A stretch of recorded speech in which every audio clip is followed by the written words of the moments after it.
मैं और मेरा बैग, हम दोनों हैं तैयार मुरूड से आगे की जर्नी के लिए। तो चलो शुरू करते हैं। एनीवे, स्वागत है आप सभी का हमारे इस मुंबई टू कर्नाटका सीरीज के एपिसोड नंबर 4 में।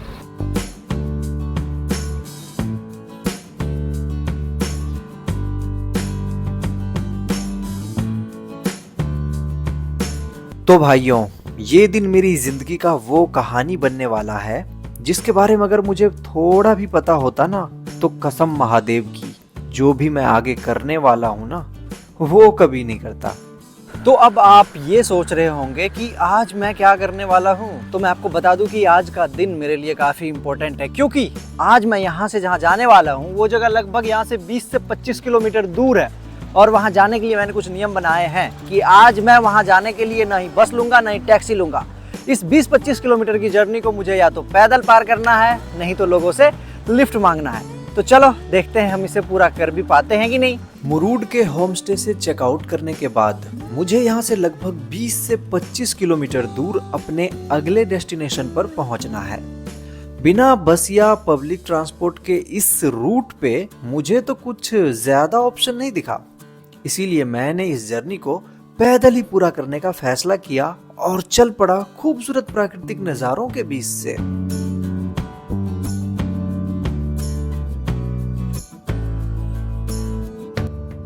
Oh no!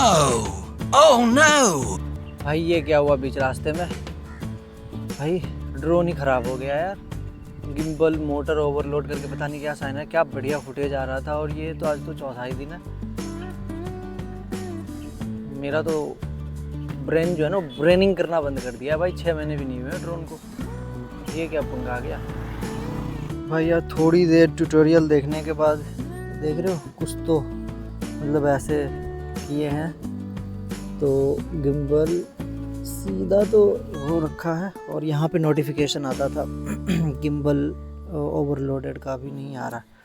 बाकी एक बार फ्लाई करके देखते हैं, थोड़ा सा देखा जाए हमारा प्रॉब्लम का सल्यूशन हुआ कि नहीं। गया भाई, कुछ तो प्रॉब्लम हो गया है इसमें। ये देखो 2 मिनट फ्लाई किए, गिम्बल मोटर ओवरलोडेड। क्या यार, 4th डे है ट्रिप का। कल का पूरा दिन तो ऐसे ही बेकार गया। आज भी मतलब इतना बढ़िया, इसीलिए मैंने आज सोचा था कि मैं पैदल जाऊंगा, अच्छे से रिकॉर्ड करके सबको दिखाऊंगा। ठीक है, मैं चल लूँगा 20 किलोमीटर पैदल, कोई लिफ्ट दें, क्योंकि बस से ना वो उतरने नहीं देते हैं। कल भी मैं आया था, बहुत अच्छा व्यू था ऐसा ही, बट मैं कुछ भी कैप्चर नहीं कर पाया, और इस चक्कर में आज मैं इतना लंबा पैदल चलने का सोच रहा हूँ। और ये धोखा दे गया ड्रोन। क्या प्रॉब्लम है? ये अच्छा खासा चल रहा था, बट एकाएक अभी ये प्रॉब्लम आने लगा है। भाई किसी को कुछ पता है तो कमेंट में बता देना, अगर कोई एक्सपर्ट वीडियो देख रहे हो तो, कि ये जो गिम्बल मोटर ओवरलोडेड क्या होता है। तो भाई लगभग 1 घंटे तक पैदल चल के अब मैं पहुंच गया हूं यहाँ पे राजपुरी जेट्टी। अब भाई यहाँ पे आके ना लैंड रोड खत्म, पानी शुरू समंदर। तो बट वो एक क्रैक है, तो उसको पार करने के लिए अभी यहाँ से फेरी लेना पड़ेगा। चलो फिर फेरी लेके अब उस तरफ जाते हैं और फिर वहाँ से देखते हैं। इस तरफ तो भाई कहीं कोई लिफ्ट नहीं मिला। 5 किलोमीटर तो ऐसे ही चलना पड़ा।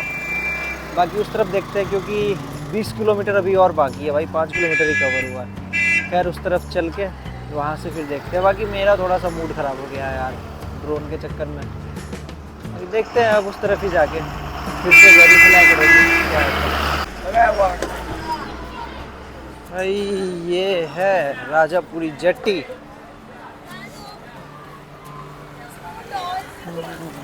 काफ़ी बड़ा सा है ये जेट्टी। पार्किंग कहाँ से मिलेगा, पूछना पड़ेगा किसी से। भैया अपने को दिव्यागढ़ जाना है, उसके लिए किधर? बाइक है आपका? नहीं ऐसे ही उस तरफ कैसे जाएंगे? जाना पड़ेगा, डंडा इधर पोखरी जाना पड़ेगा, उधर से डंडा। आप चलते हो? चलते हैं क्या? हाँ पूरा चलते ही जाने का? पूरा चलते ही जाने का। लिफ्ट ले लेके? हाँ। तो एक काम, यहाँ से इधर ये जो रूट दिख रहा है, वो कौन जो सा? गाड़ी आ रहा है, हाँ, ये रूट से आपको जाना है आगे। ऐसा आगे गुम्मत जैसा मिलेगा, ऊपर स्टैंड है, हाँ उधर खड़े रहो, हाँ। उधर से आपको लिफ्ट मिलेगा, आगा डंडा जाओ, आगा दंडा। आगा डंडा जेट्टी, वहाँ से आपको दिघी जाना है, दिघी से दिव्यागढ़। ओके, मतलब आगा दंडा से आगा मिलेगा। डंडा से फेरी, यहाँ से बोट फेरी मिलेगा। नहीं मिलेगी? यहाँ से नहीं, वहाँ से दिघी के लिए। दिघी के लिए, yes। आगा ऊपर। डंडा से दिघी। थैंक यू भैया। जाओ। भाई गलत जेटी पे आ गए, वो बोल रहे हैं आगे निकल जाओ, पैदल चलते चलते और अभी एक दूसरी जेटी आएगी। मतलब बोल रहे ऊपर जाके वहाँ से किसी से लिफ्ट लो, आपको आगा दंडा जाना पड़ेगा, पता नहीं आगा दंडा की तरह देखते हैं मैप पे। वहाँ से फिर जेटी मिलेगी दीघी, फिर दीघी से दिव्यागार, जहाँ मेरे को जाना है। चलो खैर कोई ना।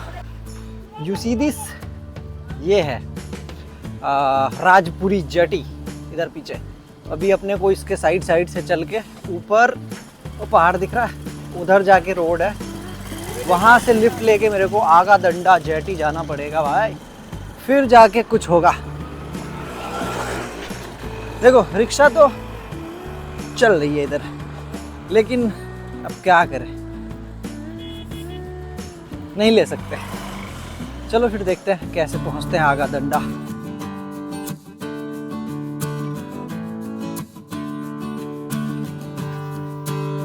गाड़ी तो आ रही है भाई, बट मेरी हिम्मत ना हुई भाई लिफ्ट मांगने की है। देखो गई एक और हिम्मत ना हो पा रहा लिफ्ट मांगने का भाई। मेरे ख्याल से यही है वो मोड़ जहाँ पर उन्होंने कहा था गुम्बद आएगा, और ये गुम्बद दर जंगल में एक दिख रहा था। यहीं खड़ा रहना है क्या? चलो देखते हैं कोई लिफ्ट देता है कि नहीं, वेट करते हैं यहीं पे।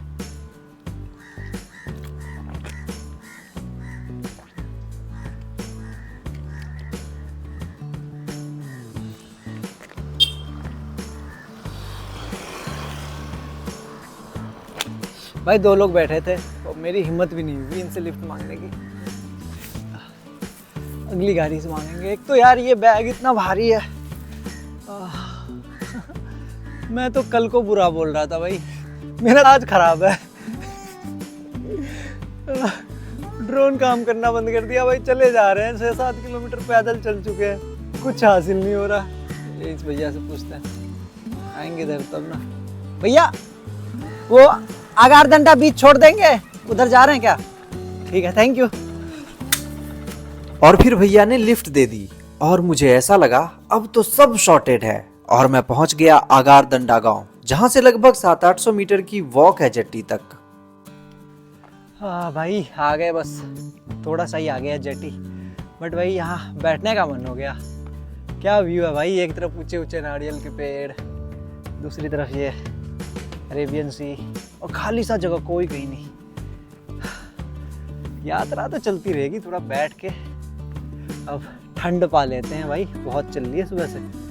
मैं बस यहाँ बैठे बैठे आराम कर ही रहा था कि तभी सामने एक स्कूटी आके रुकी, और स्कूटी वाले भैया ने कहा आ जाओ छोड़ता हूँ आगे तक। अब आप इस चेहरे को याद रख लीजिए, जैसे आपको लगा ना कि ये जेटी तक छोड़ेंगे, वैसे ही मेरे को भी लगा। मगर कहते हैं ना कि कभी कभी गॉड खुद नहीं आ सकते तो किसी को भेज देते हैं आपकी मदद के लिए। ठीक वैसा ही हुआ।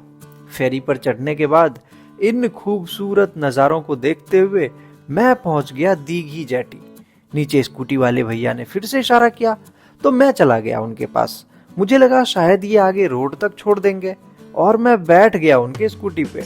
उसके बाद भैया ने जो स्कूटी भगाई, जिस दूरी को तय करने में मुझे आज पूरा दिन लगने वाला था, कुछ ही मिनटों में मैं उसके आसपास पहुंच गया।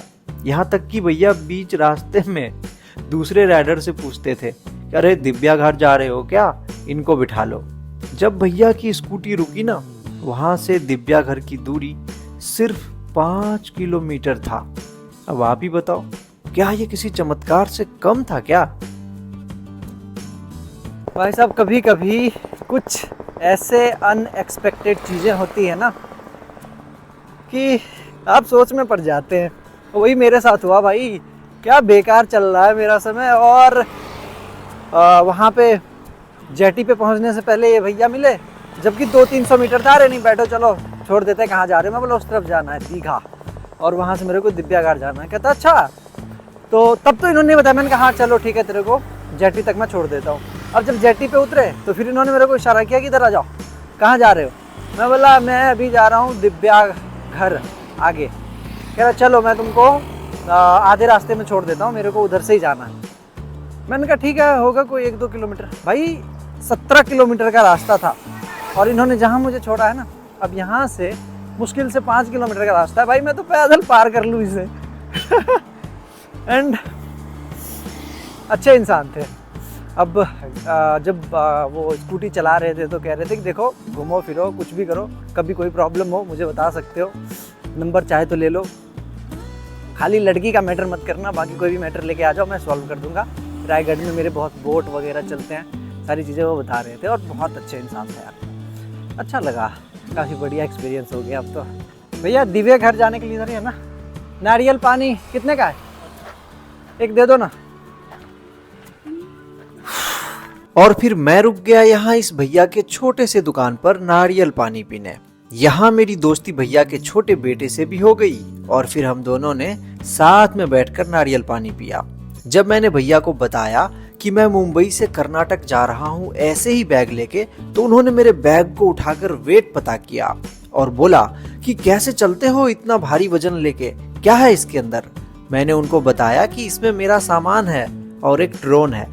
तो भैया ने कहा कि सामने पहाड़ी पर उनके देवी माता का मंदिर है, क्या ड्रोन से वो देख सकते हैं? फिर क्या, मैंने भी देवी माँ को याद कर ड्रोन उड़ाया। थोड़ा सा नाटक करने के बाद ड्रोन सही तरीके से वहां तक पहुंच गया और भैया मंदिर देखकर खुश हो गए। फिर मैं भी सबको बाय बोलकर आगे बढ़ गया। आगे फिर एक लिफ्ट मिल गई और मैं आ गया दिव्या घर, जहां कुछ ऐसा होने वाला है जिसे मैं कभी नहीं भूलने वाला हूँ। भैया ये बीच पे जाएगा रास्ता? तो भाई फाइनली 3 लिफ्ट लेने के बाद और बहुत सारा चलने के बाद हम फाइनली दिव्या घर विलेज में आ गए हैं और अब वॉकिंग डिस्टेंस पे बीच है। चलो बीच पे चलते हैं और यहाँ के नज़ारे देखते हैं कैसा है। बहुत मेहनत करके यहाँ तक पहुँचे। फाइनली भाई हम पहुँच गए दिव्या घर बीच पे, बट अभी थोड़ी धूप है, थोड़ा सा धूप को कम होने देते हैं, फिर आप लोगों को यहाँ के ड्रोन शॉट और व्यूज़ वगैरह दिखाएंगे। भाई बहुत बड़ा है ये बीच, ये देखो पीछे उधर इतना और इस तरफ भी इतना, भाई बहुत बड़ा है ये। इसका ड्रोन शॉट अच्छा आएगा, बट अपना ड्रोन ना थोड़ा थोड़ा धोखा दे रहा है, क्या ही कह सकते हैं उसमें। अगर सही से लिया तो अपन देखेंगे।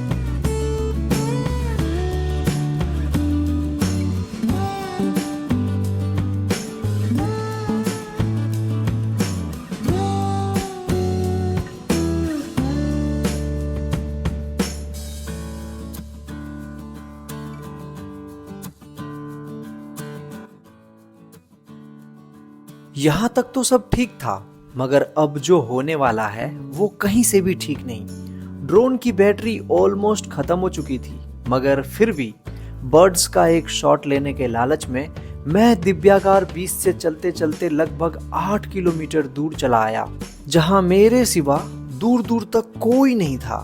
ड्रोन फ्लाई किया, समंदर के क्रैक्स के उस पार बर्ड्स थे। बैटरी अभी भी लगभग 20% थी, तो मैंने ड्रोन भेज दिया, मगर शॉट कंप्लीट होने से पहले ही गिम्बल एरर आ गया और मजबूरी में ड्रोन आउट ऑफ कंट्रोल होके वहीं पे सॉफ्ट लैंडिंग कर गया। भाई ड्रोन ने ना दुखी कर दिया यार। एक शॉट ले रहा था बर्ड्स वाला, उस तरफ भेजा था और वहाँ पे वो गिम्बल में प्रॉब्लम आ गया। अब उसको कुछ अता पता ही नहीं चल रहा किधर आना है किधर जाना है। बैटरी भी लो थी, बैटरी भी ख़त्म ही हो गया था लगभग। अब भाई उस तरफ वो लैंड मैंने करवाया है, अब बीच में है पानी, देखो कितना ज़्यादा, और दूर दूर तक कोई नहीं है भाई इस बीच में। मैं कैसे जाऊँ उस तरफ उसे लाने के लिए, समझ में नहीं आ रहा है। जिस क्रैक को मैं छोटा मोटा गड्ढा समझ रहा था, जब मैं उसमें उतरा उस तरफ जाने को, तब पता चला कि वो तो एक खतरनाक दलदल है। ऐसा लगा मानो अब जान और ड्रोन दोनों में से सिर्फ एक को ही बचाया जा सकता है, मगर मैंने भी हार नहीं मानी। क्रैक्स के बगल से चलते चलते मैं लगभग 5 किलोमीटर और आगे आ गया। क्या करें अब।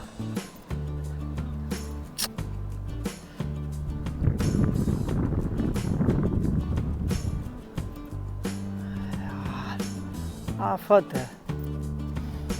पर फिर भी क्रैक्स का कोई अंत नहीं दिखा और अंत में मुझे वो फैसला लेना पड़ा जो सिर्फ मेरे लिए ज़रूरी था।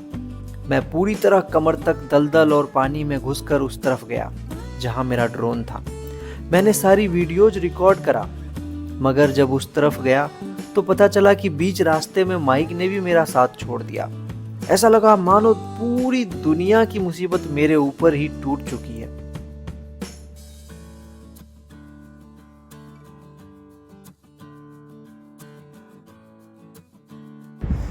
भाई जिंदगी झंड होना किसे कहते हैं। देखो ये पूरा मैं अभी इधर से आया चल के, पानी में घुस के सब रिकॉर्डिंग किया मैंने। मुझे लगा साउंड भी रिकॉर्ड हो रहा होगा। भाई साहब ऑफ पड़े, यहाँ तक पहुँच गया भाई। ड्रोन लेके जूता चप्पल सब टूट गया, माइक भी ऑफ हो गया। जब मैं इधर अकेला था, काफी आवाज लगाई, कोई नहीं आया, दूर दूर तक कोई नहीं था। मगर अंत में जब सब कुछ हो गया और ऐसा लगा कि आखिर मेरे साथ ही ऐसा क्यों, तभी मेरे पीछे से एक लोकल लड़का आया और उसने मेरी काफ़ी मदद की। वो अनजान लड़का मुझे अपने साथ अपने उस अनजान गांव में ले गया और मेरे लिए वहाँ पे स्टे का इंतज़ाम भी करवाया, जो दिव्यागार से लगभग 12 किलोमीटर दूर है। तो भाई लाइफ में अगर कभी भी परेशानी आए ना तो घबराना नहीं चाहिए, बिल्कुल मेरी तरह। देखा मैं घबराया? बिल्कुल नहीं घबराया। थोड़ा सा परेशान हुआ बट ठीक है, बाद में सब ठीक हो गया। देखो मैं घर पहुंच गया, कपड़े सूख रहे हैं और बाकी चीज़ें जो भी है, पैसे भी सूख रहे हैं, सब चार्ज हो रहा है उधर इधर उधर सब कुछ। और जहाँ रुका भाई वहाँ से बाहर का व्यू देखो, ओए होए होए, शाम के टाइम। तो भाई और क्या चाहिए। बस चलो आज का आपको टोटल खर्चा बता देते हैं। तो यहाँ रुकने का होके मेरा 1270 रुपये आज का अभी तक खर्च हुआ है। बाकी खाने वगैरह का कल ऐड करेंगे। ट्रिप का टोटल जितना भी होगा वो लिख के आ जाएगा आपको अभी तक का। तो इस वीडियो को ख़त्म करते हैं, मिलेंगे आप सबसे आज से ठीक 2 दिन बाद एपिसोड नंबर 5 के साथ।